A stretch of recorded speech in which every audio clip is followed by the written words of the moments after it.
একটু খেয়াল করো, সাধারণ জলের বোতলটা দেখো। রাস্তার ধারের দোকানে এর দাম মাত্র 10 টাকা, ঠান্ডা করলে হয়তো 15 বা 20 টাকা। কিন্তু একই বোতল যদি কোনো বড় রেস্টুরেন্টে গিয়ে কিনো, দাম হয়ে যায় 40-50 টাকা। আর কোনো 5 স্টার হোটেলের মেনুতে এটার দাম উঠে যায় 100 বা 200 টাকার ওপরে। জল একই, বোতল একই, শুধু জায়গাটা বদলে গেল, দাম বেড়ে গেল কয়েক গুণ। আমাদের জীবনের গল্পটাও অনেকটাই রকম। তুমি যদি মনে করো যে তোমার কোনো দাম নেই, যে কেউ তোমাকে গুরুত্ব দিচ্ছে না, তাহলে কিন্তু সেটা এই বোতলটার মতো।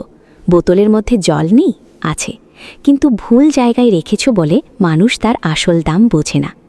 তুমিও হয়তো ভুল জায়গায় আছো, ভুল মানুষের মধ্যে রয়েছ, অথবা নিজেকে ভুলভাবে উপস্থাপন করছো। এটাই মূল সমস্যা। এবার প্রশ্ন হলো, নিজের ভ্যালু বাড়ানো যায় কী করে? কিভাবে নিজেকে সেই 5 স্টার হোটেলের তাকে স্থাপন করবে যেখানে তোমার আসল দাম আদায় হয়? আজকের এই আলোচনায় আমি তোমাকে 5টি সাইকোলজিক্যাল রুলস বলবো, যা ফলো করলে তুমি নিজের ভ্যালু অন্তত 10 গুণ বাড়াতে পারবে, শুধু কথাই না, বাস্তবে। রুল নম্বর 1, সবসময় অ্যাভেলেবল থেকো না, বরং ভ্যালুয়েবল হও। অর্থনীতির একটি মৌলিক সূত্র আছে, যোগান যত বেশি, দাম তত কম। হাওয়ার দাম নেই বললেই চলে, কারণ হাওয়া সব জায়গায় অজস্র পরিমাণে আছে। অন্যদিকে হিরে দুর্লভ বলে তার দাম কোটি কোটি টাকা। তবে বর্তমান পরিবেশ পরিস্থিতিতে বলতেই হচ্ছে ফ্রেশ এয়ারও যে একদিন দুর্লভ হয়ে যাবে, কিন্তু সেটা অন্য প্রসঙ্গ। এই সূত্রটি আমাদের ব্যক্তিজীবনেও প্রযোজ্য। তুমি যদি কারোর জন্য সব সময় উপলব্ধ থাকো, তার একটা ডাকে তুমি অনিচ্ছা সত্ত্বেও নিজের কাজ ফেলে ছুটে যাও, সব সময় হ্যাঁ হ্যাঁ করো, তাহলে সেখানে একটা বিপদ আছে। মানুষ ধীরে ধীরে তোমাকে টেকেন ফর গ্রান্টেড নেওয়া শুরু করে, অর্থাৎ তোমাকে সহজলভ্য মনে করে তোমার মূল্য কমিয়ে দেয়। তাদের মনে হতে পারে তোমার নিজের কোনো কাজ নেই, তোমার সময়ের কোনো দাম নেই। আমরা অনেকেই ভয় পাই, না বললে মানুষ রাগ করবে, সম্পর্ক নষ্ট হবে, আমাকে পছন্দ করবে না। কিন্তু বাস্তবতা উল্টো। যারা সব সময় হ্যাঁ বলে তাদের কেউ গুরুত্ব দেয় না, আর যারা মাঝে মাঝে না বলতে পারে তাদের কথার মূল্য বেড়ে যায়। কি করতে পারো? প্রয়োজন না হলে সঙ্গে সঙ্গে সাড়া দিও না, একটু দেরি করো, দেখো সে নিজে থেকেই তোমাকে খোঁজে কিনা।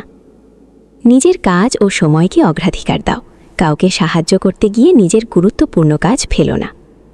মাঝে মাঝে বিনয়ের সঙ্গে প্রত্যাখ্যান করো, বলো এই মুহূর্তে ব্যস্ত আছি, পরে কথা বলি।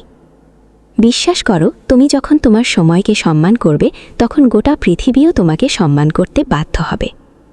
রুল নম্বর 2, মিস্ট্রির শক্তি। কথা কম বলো, কাজ বেশি করো। পৃথিবীর সত্যিকারের শক্তিশালী ও নামি দামি মানুষরা খুব কম কথা বলেন। তারা নিজেদের সব প্ল্যান, দুর্বলতা, আবেগ আর ভবিষ্যৎ পরিকল্পনা হড়বড় করে বলে বেড়ান না, বরং তারা ভালো শ্রোতা।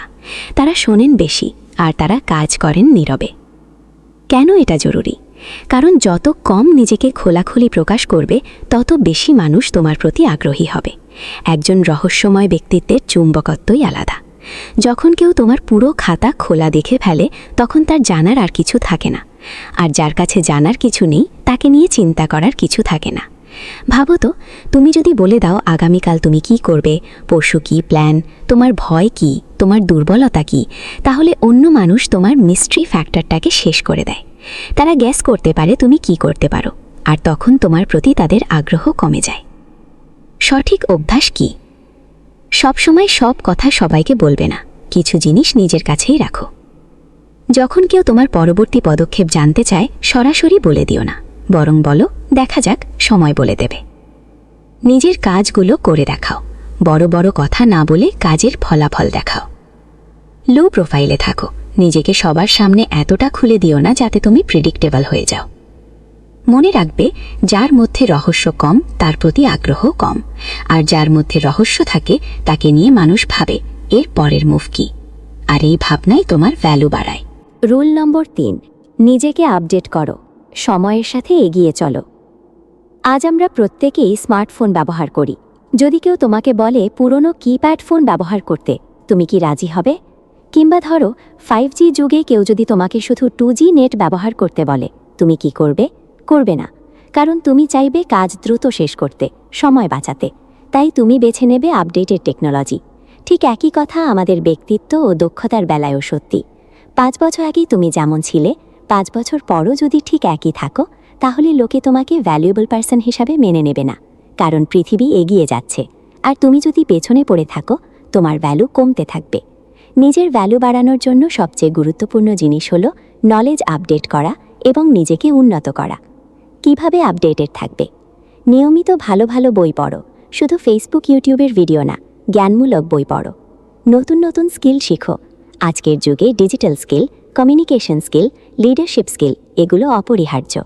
টেকনোলজি সম্পর্কে সচেতন থাকো, জেনে নাও নতুন কি আসছে, কিভাবে কাজ করছে। নিজের শরীরের যত্ন নাও। ফিজিক্যাল ফিটনেসও ভ্যালুর অংশ। একজন অলস, অসুস্থ, দুর্বল মানুষকে কেউ ভ্যালুয়েবল মনে করে না। একটা উদাহরণ দিই, যে পুকুরের জল নড়াচড়া করে না, সেই পুকুরেই শ্যাওলা জমে, পানি স্থির হয়ে যায়, দুর্গন্ধ হয়। আর নদীর জল বহমান বলে সবসময় পরিষ্কার থাকে। তুমি পুকুর না, তুমি নদী। নিজেকে বহমান রাখো। প্রতিদিন একটু হলেও শেখো, একটু হলেও এগো, তাহলে কেউ তোমাকে থামাতে পারবে না। রুল নম্বর 4, ইমোশনাল কন্ট্রোল। আবেগের রিমোট নিজের হাতে রাখো।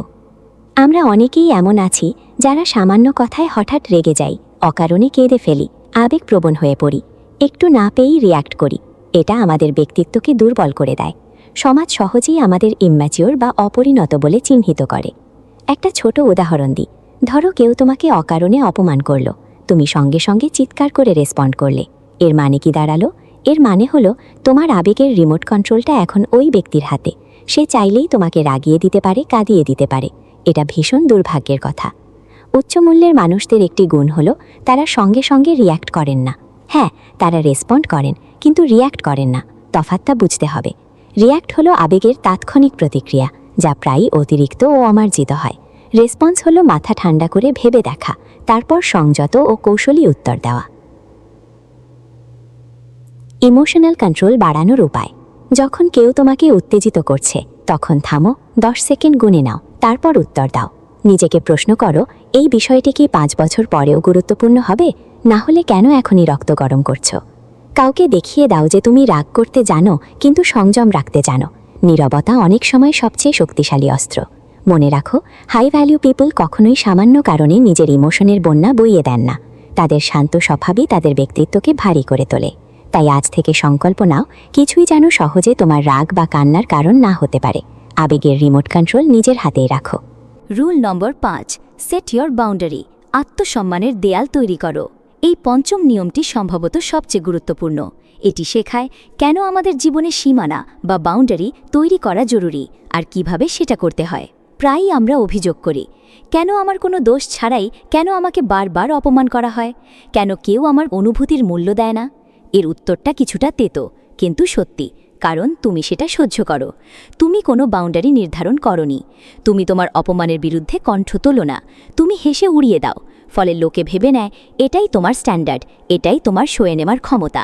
একবার ভাবো, ধরো তুমি একটি দোকানে ঢুকলে আর দোকানদার তোমার সাথে খারাপ ব্যবহার করলো, কিন্তু তুমি তখনই চলে গেলে। পরের বার যদি সে ভালো ব্যবহার করে, তবেই তুমি ফিরবে। এর মানে তুমি একটা বাউন্ডারি সেট করে দিলে, খারাপ ব্যবহার সহ্য করব না। কিন্তু তুমি যদি কোনো প্রতিবাদ না করো, দোকানদার ভাববে তার আচরণ ঠিক আছে। একইভাবে ব্যক্তি জীবনেও বাউন্ডারি জরুরি। তুমি যদি নিজের আত্মসম্মানের সাথে আপোস না করো, তবে ধীরে ধীরে সবাই তোমাকে সম্মান করতে শিখবে। আর যারা তোমার সীমানা বুঝতে চায় না, তারা তোমার জীবনে থাকার যোগ্য নয়। কিভাবে বাউন্ডারি বানাবে? প্রথমে ঠিক করে নাও তুমি কোন কোন আচরণ সহ্য করবে না, যেমন অপমান, ধোঁকা, অসম্মান, মানসিক চাপ সৃষ্টি করা ইত্যাদি। যখন কেউ সেই আচরণ করবে, তখন সঙ্গে সঙ্গে জানিয়ে দাও। চিৎকার না করে দৃঢ় কণ্ঠে বলো, আমি এটা নিতে পারছি না। নিজের অনুভূতিকে গুরুত্ব দাও, না বলতে ভয় পেও না। কেউ রাগ করলে সেটা তাদের সমস্যা, তোমার না। বিশ্বাস করো, যেদিন তুমি নিজের আত্মসম্মানের সাথে আপোস করা বন্ধ করবে, সেদিন থেকেই গোটা পৃথিবী তোমাকে সস্তা ভাবা বন্ধ করবে। সেদিন থেকেই তোমার ভ্যালু দিন দিন বাড়তে থাকবে। শেষ কথা, আয়নার সামনে গিয়ে বলো, আই অ্যাম স্পেশাল। পৃথিবী তোমাকে ততটাই মূল্য দেবে যতটা মূল্য তুমি নিজেকে দাও। তুমি যদি নিজের চোখেই নিজেকে দামি বলে না ভাবো, তাহলে কেউ এসে তোমাকে দামি করে দেবে না। তাই আজই আয়নার সামনে দাঁড়াও, চোখে চোখ রেখে নিজেকে বলো, হ্যাঁ আমি স্পেশাল, আমি দামি, আমি মূল্যবান।